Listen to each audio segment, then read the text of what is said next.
Good afternoon, it's Lee Cassidy from Tactile Technology, and we're going to give you a quick picture of a way to actually understand how vulnerable your organization is using offensive technologies. So, actually, how the hackers would try and hack you, using that to identify where you're actually going to be vulnerable, but also the type of impact there will be from those vulnerabilities.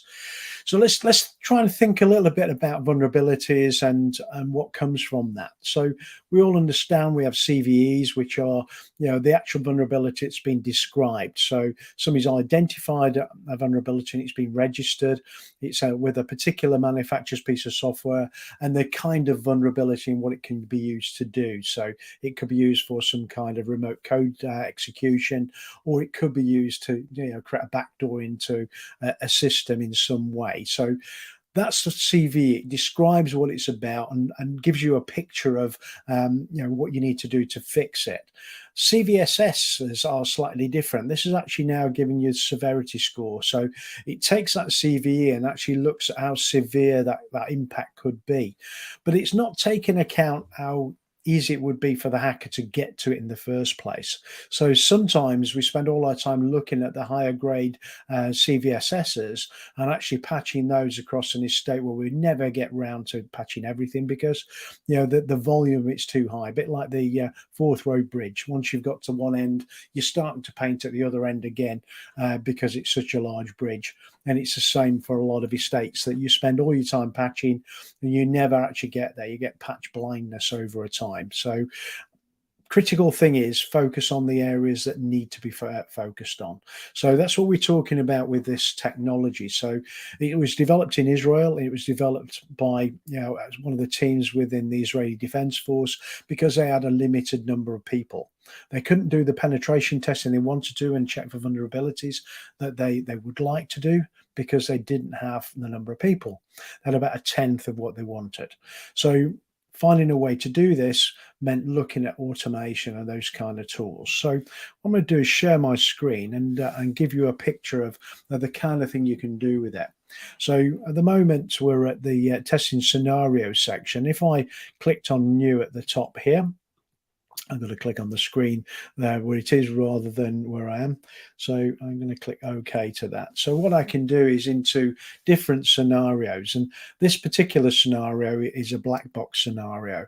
So a black box scenario means you're starting out not knowing any of the details, any credentials for the network. And it's commonly used within penetration testing. So you can actually use that to start off an activity. And the actual system will try and to find credentials by listening to the network and looking for things like SMB traffic and those kind of things that may have some of the credentials in there, most likely hashed, so encrypted, but potentially they could be sent, depending on the application, in clear as well, in clear text. So it's going to look for those applications to capture some credentials.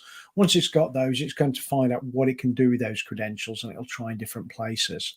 The other thing it's going to do is find out what the network looks like. So understand all the devices on the network and get a picture of that to try and understand what's where, the type of device you've got, whether Windows, Linux, or other operating systems, and what versions they are.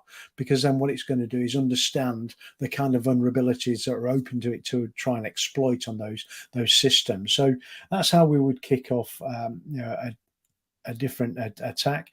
And what we could do is pick off a grey box. So a grey box is where some credentials. So you've got some low-level credentials or even an administrator's credentials.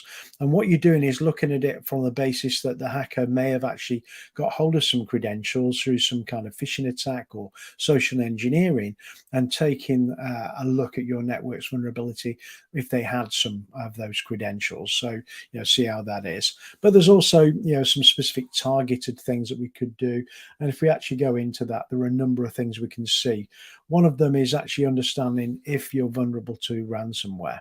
So this will actually go down the process of identifying machines that could be ransomware, but also actually creating some files. So it looks in the user area on those machines, finds a number of files, so about 15 files, and it'll actually copy them, change the name of them once it's copied them to show them as being, a copy of some files. But then it'll also do an encryption of those files. So it works its way forward to effective what a ransomware attack would do. So you can actually see what a ransomware attack would be on your systems.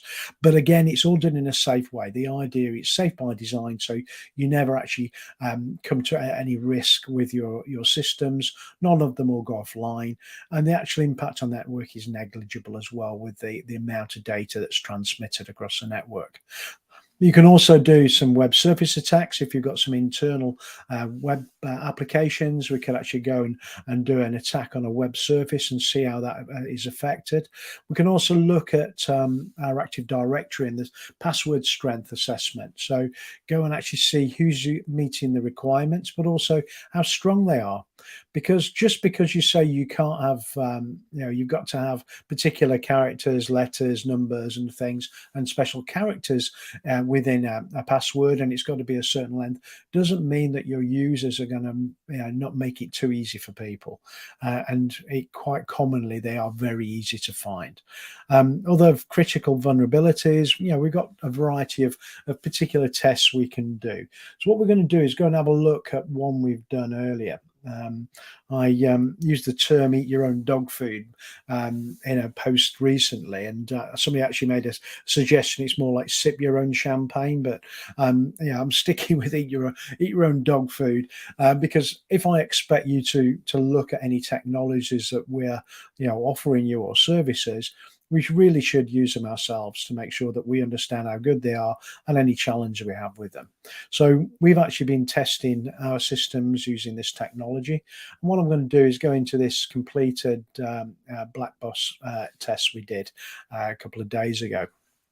So a number of areas here. So down the left-hand side, we've got achievements. So this is where the system has actually identified a vulnerability, and it's actually taken it to a particular stage and been successful in doing something, whether that was finding credentials, whether that's doing some kind of ransomware attack, whatever it's done, it's been successful in. And the higher the score, the higher the risk to you as an organization because of what it's been able to do, part of that. So we can see those down the left-hand side. We've got 39 achievements. The highest was an 8.0, and we've got some lower ones. So, some of them were finding servers that it's got a default page for the IIS server. So a number of different pieces on this, and we'll go down to that in a second. Now, the section here, we've got a picture of the type of vulnerabilities we've got there. We've got 1 critical, 3 high, 1 medium, and 31 low level vulnerabilities. But then we've got the achievements. So 1 critical, 7 high, and 31 low achievements against those vulnerabilities that have been identified. If this was actually running at the moment, in the center section here, which is gray at the moment, we'd actually have the activities. So it'd be saying which activities are running at the moment and the type of activity that they've got, and also any details about that activity. So if it had found, say, a user credential in there, it would actually in the details say it found the credentials for this user. And when we go into more depth, we can actually get to the point where we see the plain text version of that particular password, or we can actually specify that's not visible. It all depends on how you configure the system. Down the bottom here, we've got all the devices. So we've got 19 devices have been discovered across the system, and we can see the different Windows machines and Linux machines that are being identified, and the colors represent whether there've been some key vulnerabilities or achievements against those machines. And also we can see a number against some of them when it's active, which will actually show us how many particular tests can be run against that machine that we need to actually authorize, because we can specify, once it's identified a vulnerability, it can't go further unless we authorize it, and it'll move on to that next stage. And we call these approvals. And over the top right, you can see some of those approvals. So it's saying there were 20 approvals required while this test was running, but we didn't give allow those approvals for it to continue, but we could have done, and it would have taken it to the next next stage. So what we could do is either look at one of these machines directly, or we can look at one of these achievements. So we'll look at some of these base achievements here. So when we look at this, we can see that it's got a score of 1, and it's actually found a lot of machines that have got web services that are available. If we look at this 5.4, we can see we've got a machine level here. I'm just zoom in a little bit. So what it's done, it's identified where it's actually got SMB traffic that's got user data within it. And from that, it's been able to then sniff the network traffic on some of the machines and then actually pull out some credentials. And we can actually see the credentials here that a particular host has been accessed. It's allowed us to abuse the relay attack method vector to be able to capture this data, and then we've ended up with the actual username and the password for that particular user to use on the network, and it was a domain credential. So it's actually a full domain credential rather than just a local user access. So we can see quite quickly that we've got some issues on here. We've also got some captured credentials over HTTP. So we were able to find a particular user's credential on the system. And again, this time it was one I'd set up for my own use on a particular machine.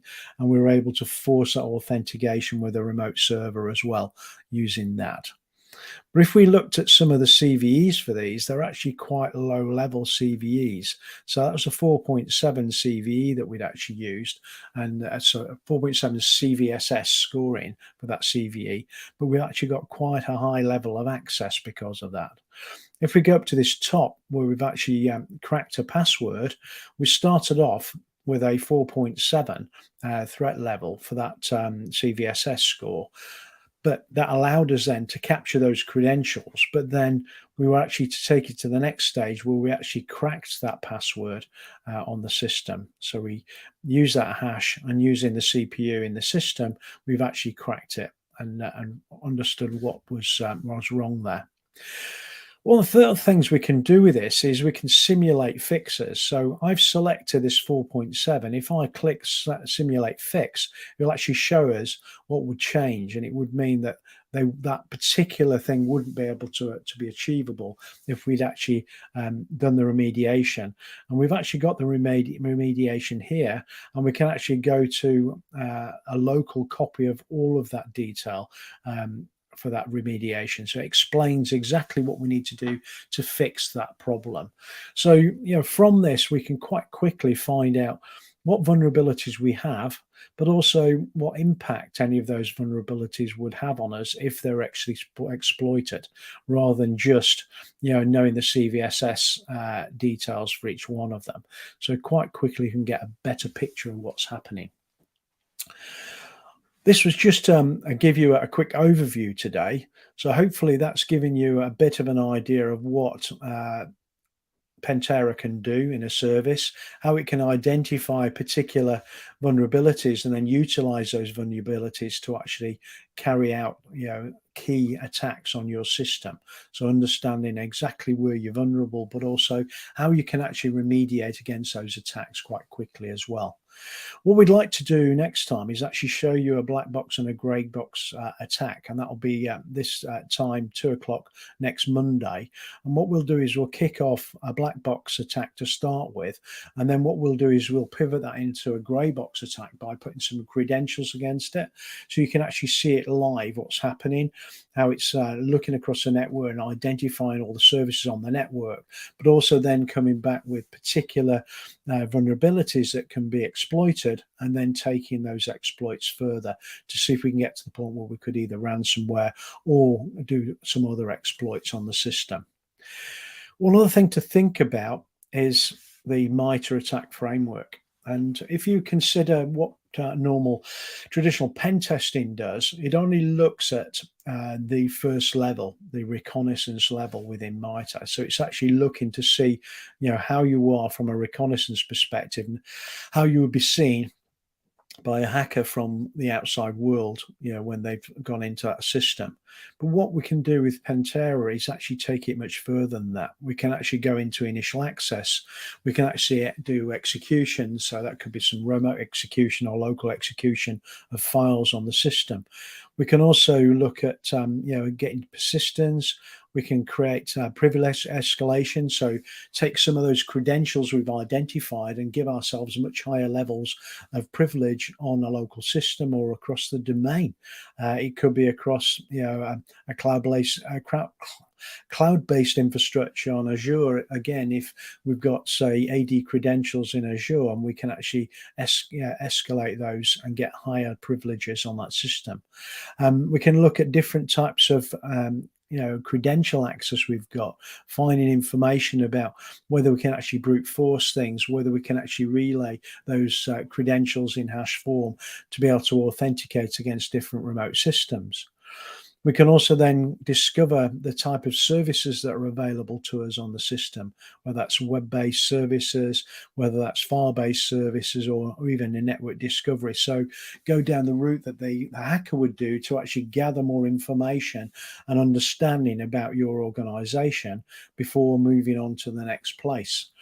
We can also then see what lateral movement activity we can create. So can we actually move onto other machines using remote services?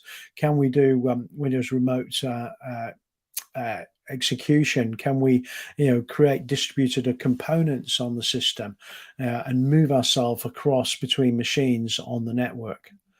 Collection, can we get information together? Can we run code execution and create repositories for code execution? Can we use an ingress tool transfer? So can we get a tool onto the system and install it somewhere? And then if we'd left this running further, we could have gone down the exfiltration impact piece as well, if the network was vulnerable, and also if there was services and vulnerabilities that we could actually use to actually do this. But from that, hopefully you can see, we get a much better picture of what the system looks like, and what it the vulnerabilities and how they can be impacted. Finally, we can generate a report from this, because this particular test is finished.